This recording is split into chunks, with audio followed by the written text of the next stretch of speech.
आज की इस अद्भुत और रोमांचकारी कथा में आप देखेंगे एक ऐसा दिव्य युद्ध जिसने तीनों लोकों को कंपा दिया था। जहां एक ओर थे भगवान श्री राम के परम भक्त महाबली पवनपुत्र हनुमान और दूसरी ओर स्वयं देवों के देव महादेव शिव शंकर। यह केवल अस्त्रों और शस्त्रों का युद्ध नहीं था। यह था भक्तों की रक्षा, धर्म की मर्यादा और भक्ति की महिमा का महासंग्राम। जब वीरसिंह, रुक्मांगद और शुभांगद जैसे महायोद्धा हनुमान जी के सामने टिक न सके, जब महाबली पुष्कल और वीरभद्र के बीच 5 दिनों तक भयंकर युद्ध हुआ, जब स्वयं भगवान शिव अपने गणों सहित रणभूमि में उतरे, तब संपूर्ण पृथ्वी भय से कांप उठी। क्या हुआ जब भगवान शिव ने शत्रुघ्न को मूर्छित कर दिया? कैसे हनुमान जी ने महादेव के रथ को चूर चूर कर दिया? कैसे पवनपुत्र ने द्रोणगिरि से संजीवनी लाकर मृत वीरों को पुनः जीवित किया?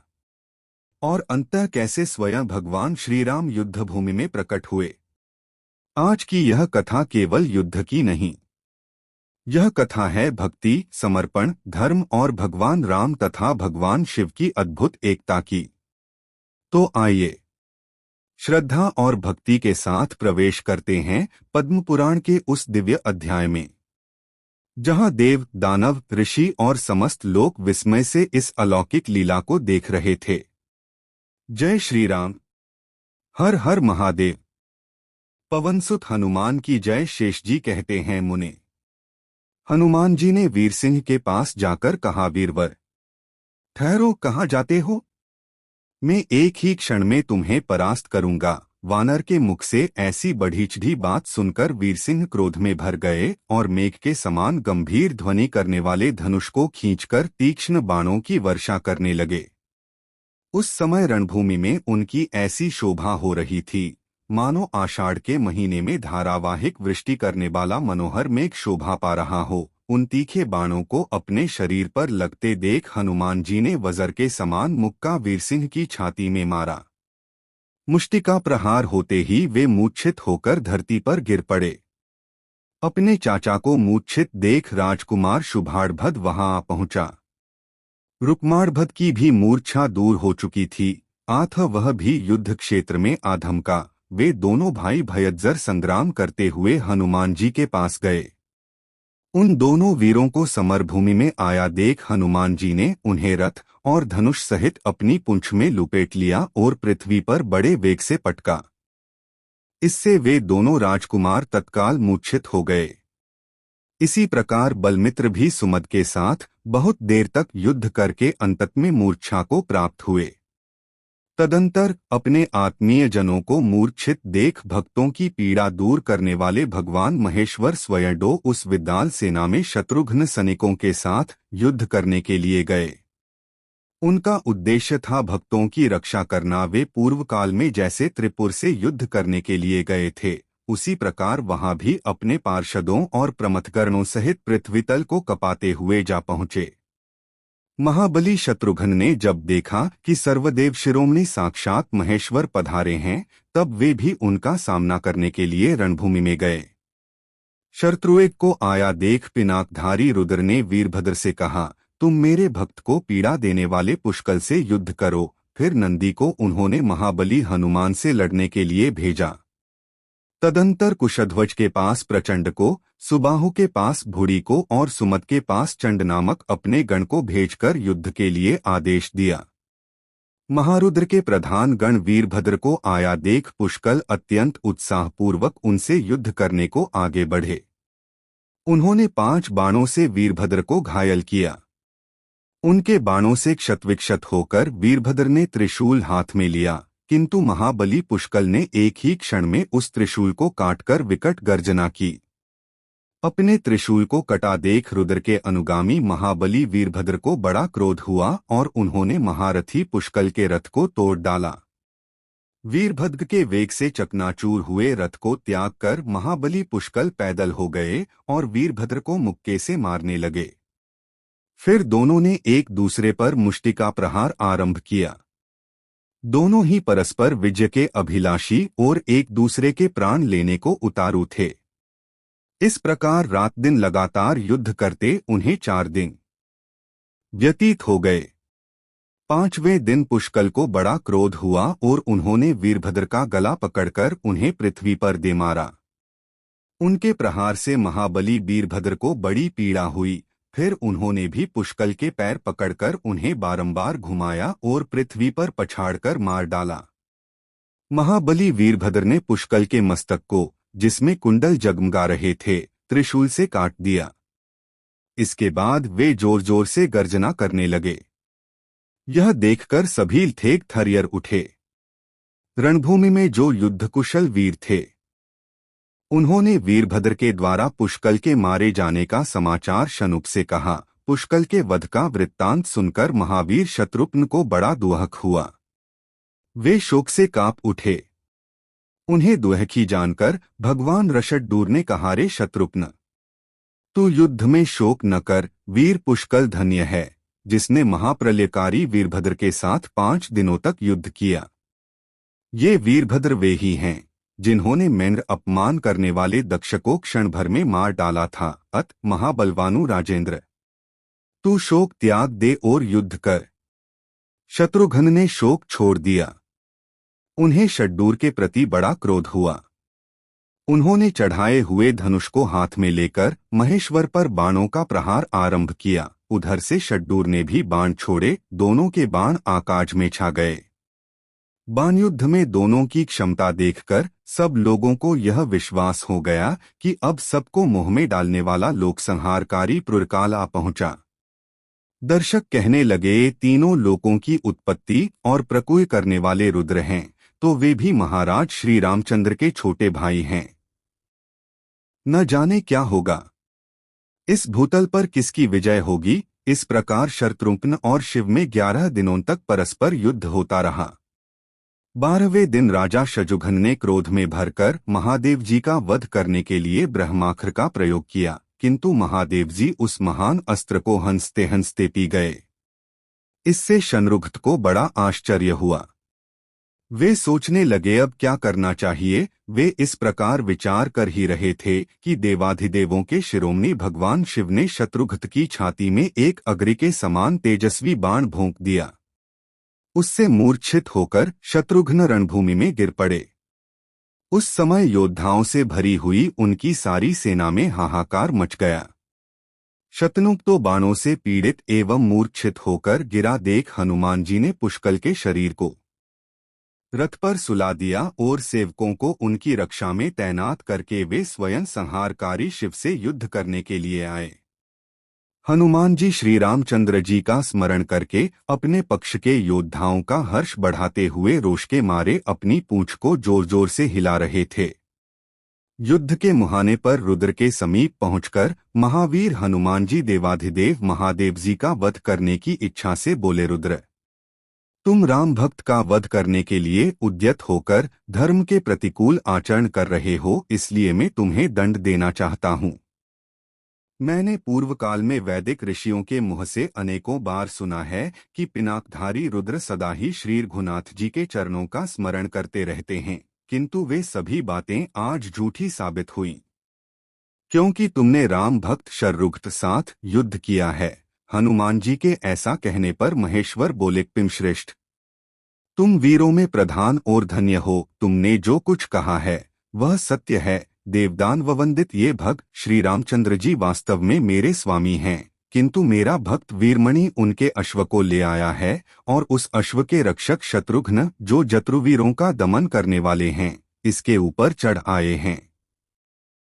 इस अवस्था में मैं वीरमणि की भक्ति के वशीभूत होकर उसकी रक्षा के लिए आया हूँ, क्योंकि भक्त अपना ही स्वरूप होता है।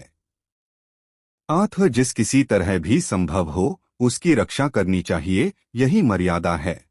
चंडीपति भगवान हषडूर के ऐसा कहने पर हनुमान जी बहुत कुपित हुए और उन्होंने एक बड़ी शिला लेकर उसे उनके रथ पर दे मारा। शिला का आघात पाकर महादेव जी का रथ घोड़े, सारथी, ध्वजा और पताका सहित चूर चूर हो गया।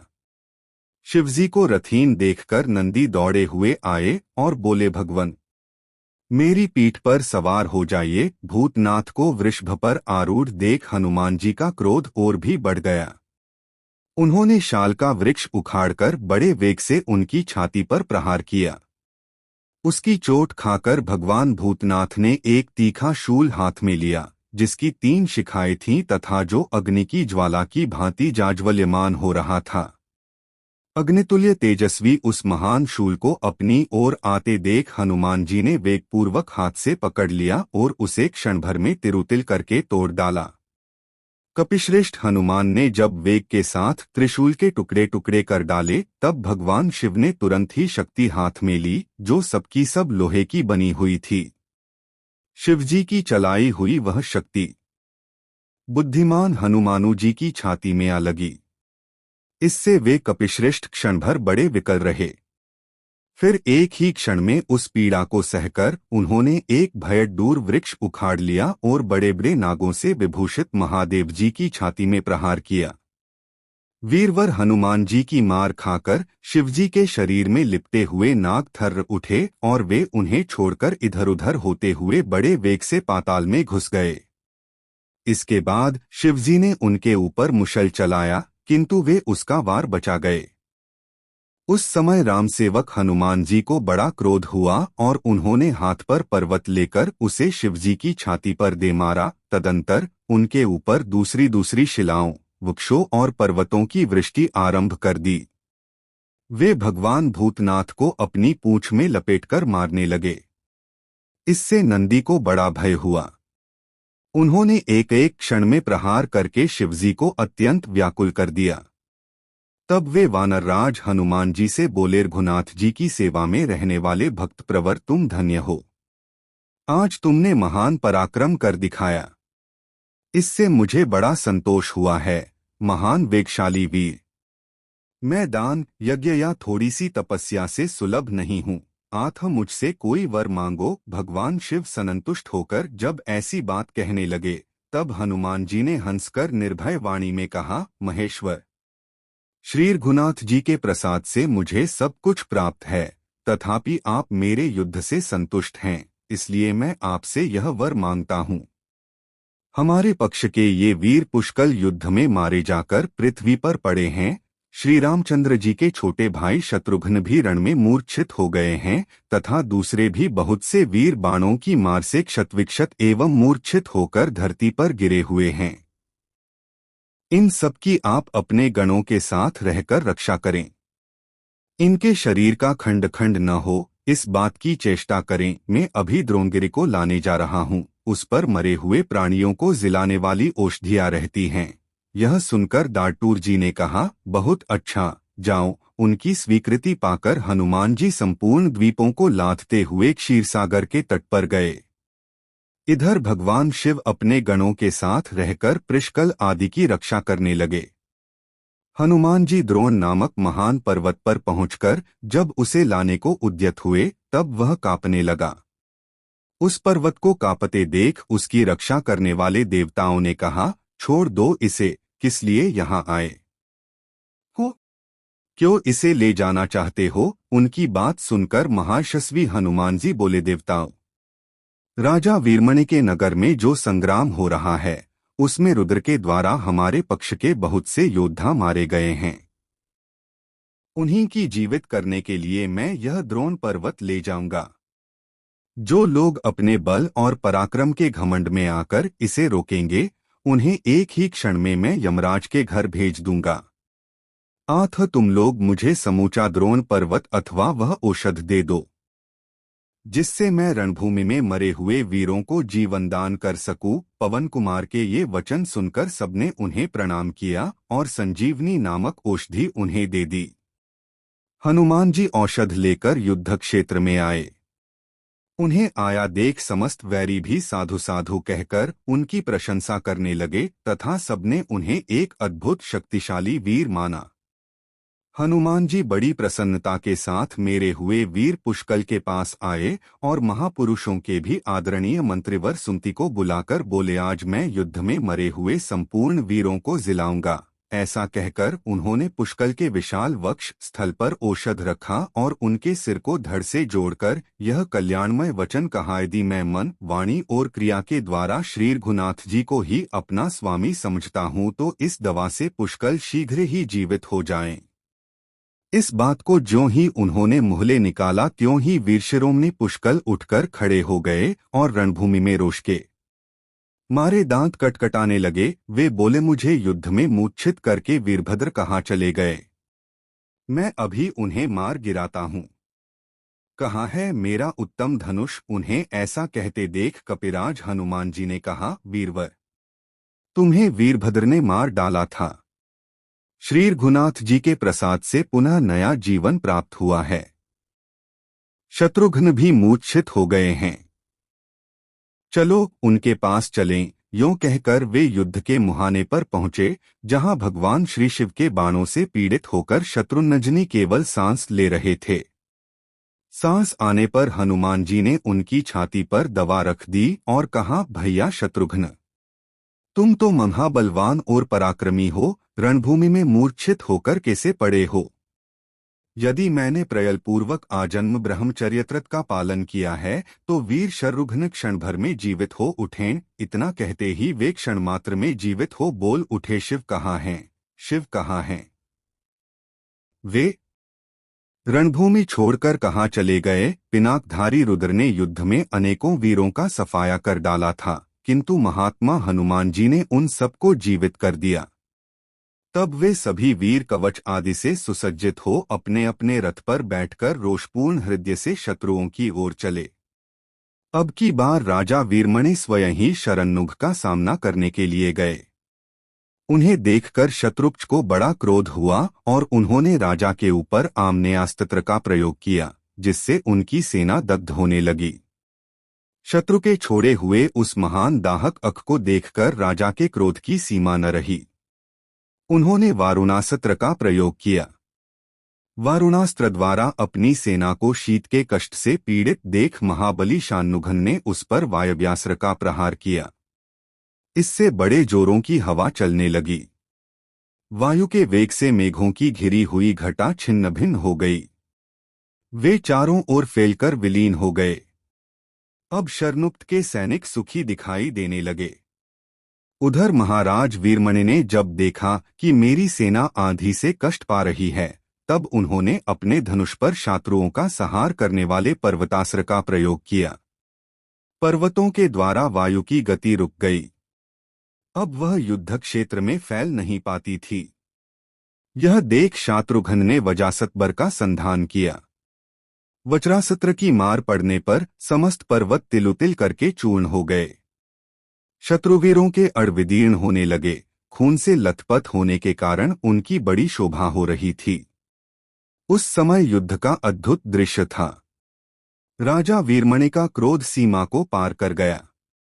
उन्होंने अपने धनुष पर ब्रह्मास्त्र का संधान किया, जो वैरियों को दग्ध करने वाला अद्भुत अस्त्र था। ब्रह्मास्त्र उनके हाथ से छूटकर शत्रु की ओर चला। तब तक शरनुक ने भी मोहनास्त्र छोड़ा। मोहनास्त्र ने एक ही क्षण में ब्रह्मास्त्र के 2 टुकड़े कर डाले तथा राजा की छाती में चोट करके उन्हें तुरंत मूर्छित कर दिया। तब शिवजी को बड़ा क्रोध हुआ और वे रथ पर बैठकर राजा के पास आए।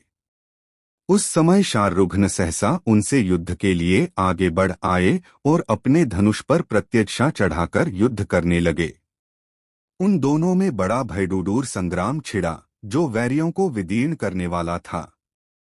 नाना प्रकार के अखंड शस्त्रों का प्रयोग होने के कारण सारी दिशाएं उद्दीप्त हो उठी थीं।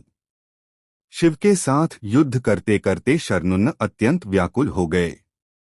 तब हनुमान जी के उपदेश से उन्होंने अपने स्वामी श्री रघुनाथ जी का स्मरण किया। हा नाथ, हाँ भाई, ये अत्यंत भयडूर शिव धनुष उठाकर मेरे प्राण लेने पर उतारू हो गए हैं। आप युद्ध में मेरी रक्षा कीजिए। राम आपका का नाम लेकर अनेकों दुहखी जीव दुहक सागर के पार हो चुके हैं।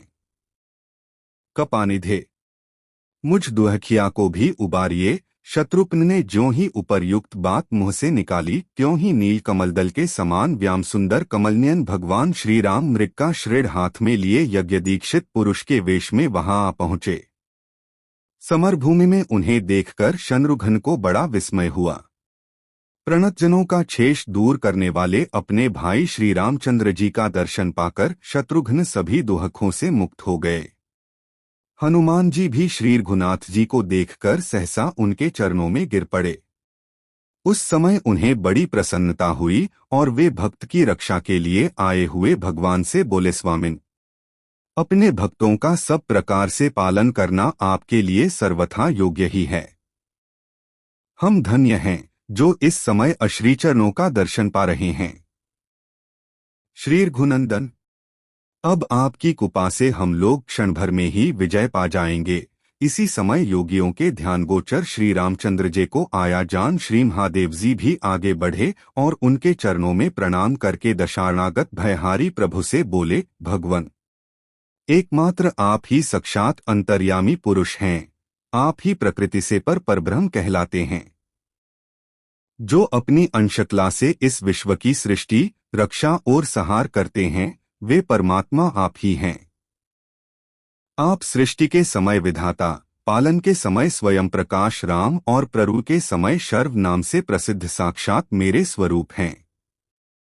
मैंने अपने भक्त का उपकार करने के लिए आपके कार्य में बाधा डालने वाला आयोजन किया है।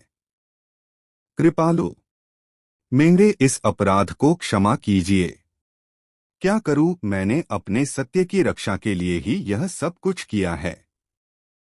आपके प्रभाव को जानकर भी भक्त की रक्षा के लिए यहाँ आया हूँ।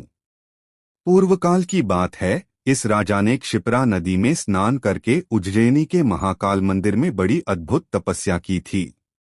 इससे प्रसन्न होकर मैंने कहा, महाराज, वर मांगो। इसने अद्भुत राज्य मांगा। मैंने कहा, देवपुर में तुम्हारा राज्य होगा और जब तक वहां श्री रामचंद्र जी के यज्ञ संबंधी अश्व का आगमन होगा तब तक मैं भी तुम्हारी रक्षा के लिए उस स्थान पर निवास करूंगा। इस प्रकार मैंने इसे नजे वरदान दे दिया था। उसी सत्य से मैं इस समय बंधा हूं। अब यह राजा अपने पुत्र, पशु और बांधवों सहित यज्ञ का घोड़ा आपको समर्पित करके आपके ही चरणों की हद पाउंड सेवा करेगा। श्री राम ने कहा, भगवन, देवताओं का तो यह धर्म ही है कि वे अपने भक्तों का पालन करें। आपने जो इस समय अपने भक्त की रक्षा की है, यह आपके द्वारा बहुत उत्तम कार्य हुआ है। मेरे हृदय में शिव हैं और शिव के हृदय में मैं हूं। हम दोनों में भेद नहीं है। जो मूर्ख बद हैं, जिनकी बुद्धि दूषित है, वे ही भेद दृष्टि रखते हैं। हम दोनों एक रूप हैं। जो हम लोगों में भेद बुद्धि करते हैं, वे मनुष्य 1000 कल्पों तक कुंभी पाक में पकाए जाते हैं। 4 महादेव जी, जो सदा आपके भक्त रहे हैं, वे धर्मात्मा पुरुष मेरे भी भक्त हैं, तथा जो मेरे भक्त हैं, वे भी बड़ी भक्ति से आपके चरणों में मस्तक झुकाते हैं।